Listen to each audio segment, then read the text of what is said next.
सकळ संतांची ऋषी मुनी देवत्यांची पंडित पाठक ज्ञानी अंशी सकळांशी विनवली आदिकते सरते नम्यते मूर्ते करून घ्यावी तुमते विनगी तू असे जयांचे केली स्मरण होय सकळ विद्यांचे अधिकर हे जीवन श्री जगश्री गुरुचे ते नमस्कार मी आता सर्व जमलेल्या राम भक्तांचे चरणी साष्टांग नमन करून वेगळ्या वाकड्या भाषामध्ये कथा सांगण्याचा प्रयत्न करू असो.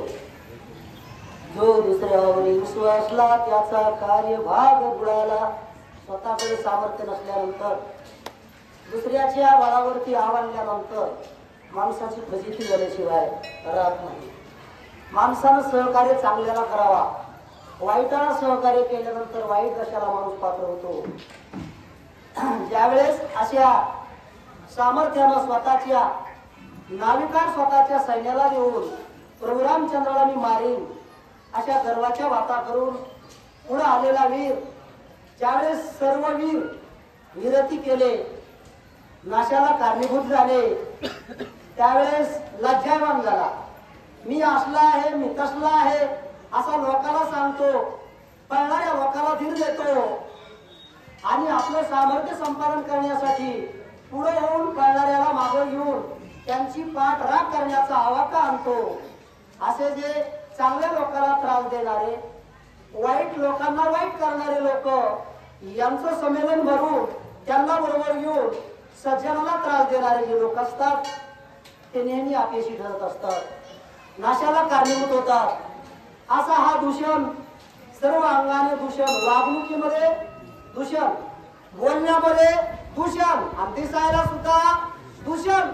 दिसायलाही वाईट बोलायलाही वाईट आणि वागायलाही वाईट त्याला म्हणतात दूषण. जो वाईट कार्याला प्रोत्साहन देतो चांगल्या माणसाला त्रास देतो चांगल्या माणसाला जे त्रास देतात आणि त्यांना पाठीराखा होतो असे जे लोक ते दूषण. तो दूषण नुसता ऐकायला पण आताचा दूषण त्याच्यासारखा जो वागतो त्याच्यासारखा जो बोलतो तो दूषण. हे दूषण चांगल्या लोकांना त्रास देणारे स्वतःच्या सर्व लोकांसह मेल्याशिवाय राहत नाही पूर्ण आयुष्य जगू शकत नाही.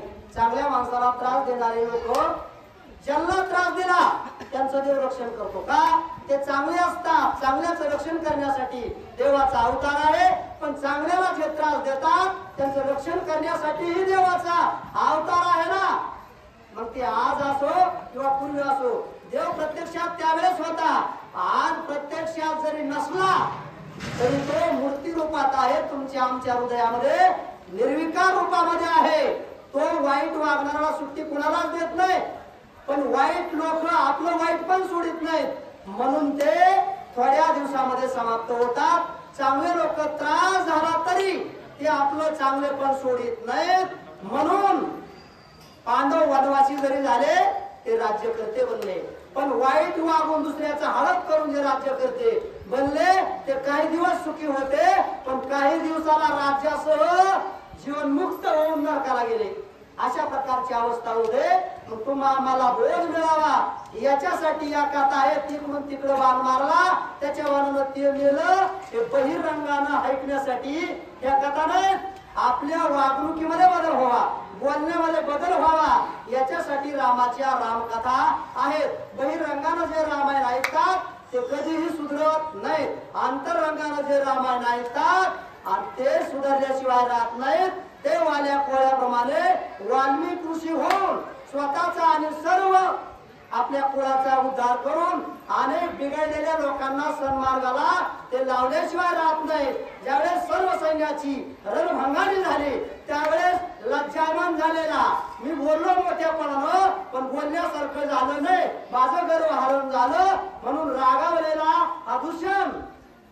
आपलं वाट चालत असताना जर आपण अपयशी ठरलो लोक तो रस्ता सोडित नाहीत. याच रस्त्याने चालण्याचा प्रयत्न करतात आणि काटे मोडून घेतात. तसा हा दूषण. दूषण आपल्या रथामध्ये बसला आणि रामाला मारण्यासाठी सामोरा झाला. काय जोडा लागतो राक्षस सेना दे कोणी बघलं दूषण झाला कोपाय माना रागे रथावरी बैसोली जाण वर्षे बाण. चमत्कार झाला का दुष्टासमोर तर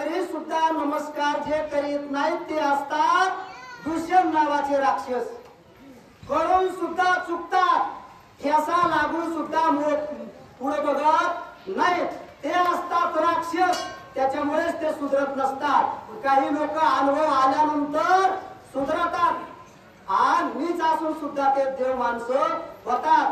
म्हणून लोक नाव ज्यांना ठेवतात वाईट वागणुकीमुळे आणि ते अनुभव आल्यानंतर सुधारतात आणि मग ते निंदनीय असले तरी वंदनीय होतात. मग जे जे जन निंदिती आणि मग तेच त्या शिवनिती अशा प्रकारची अवस्था होते. लोक ज्याला वाईट म्हणतात त्या वाईटानं चांगला मार्ग अनुभव आल्यानंतर धरला की वाईट म्हणणारे आपल्याला लोक चांगलं म्हणल्याशिवाय राहत नाही. पण वाईट लोकांचा गुणधर्म असा आहे की कितीही लोकांना निंदा केली तरी आपलं वाईट पण सोडायचं नाही. रागावलेला तो दूषण त्या ठिकाणी रथावर आरूढ झालेला आहे आणि आरूढ होऊन एवढा अपमान झालाय. आपण सुद्धा मरणाच्या काठावर टेकलो तरी सुद्धा देव करायला तयार नाही. का? ते यमाचा पाहुणा प्राणी होय. ते यमानं घेरलेलं गिरायक असते म्हणून मरायच्या टायमाला राम म्हणलं तरी ते म्हणते रामाचं काय काम. मरणाच्या वेळे करीत मळ आठविना गोपाळ वैकुंठीचा. आयुष्यामध्ये तर कधी राम म्हणत नाही पण मरणाच्या टायमाला सुद्धा रामाचं काय काम म्हणते. अशा प्रकारची अवस्था त्या दुसऱ्याची झाली. रामाला विरोध करू लागला. सळत लक्ष कोडी बाला मागे बाण सोडी श्रीरामने शारदे तोडी धनुष्य पाडी. कपटी माणूस आहे का? दुसऱ्याला त्रास देणारा, बोलून त्रास देणारा, वागून त्रास देणारा, अजून आपल्याकडून नाही जमलं तर एखादा मोठा शोधायचा, त्याच्या हातून चांगल्या माणसाला त्रास द्यायचा. असे जे लोक असतात काय किती डाव टाकू द्या. कपटी माणसाने चांगल्या माणसावर कितीही डाव टाकू द्या. डाव कपटीचे कपट डाव चांगल्या माणसावर चालत नाही.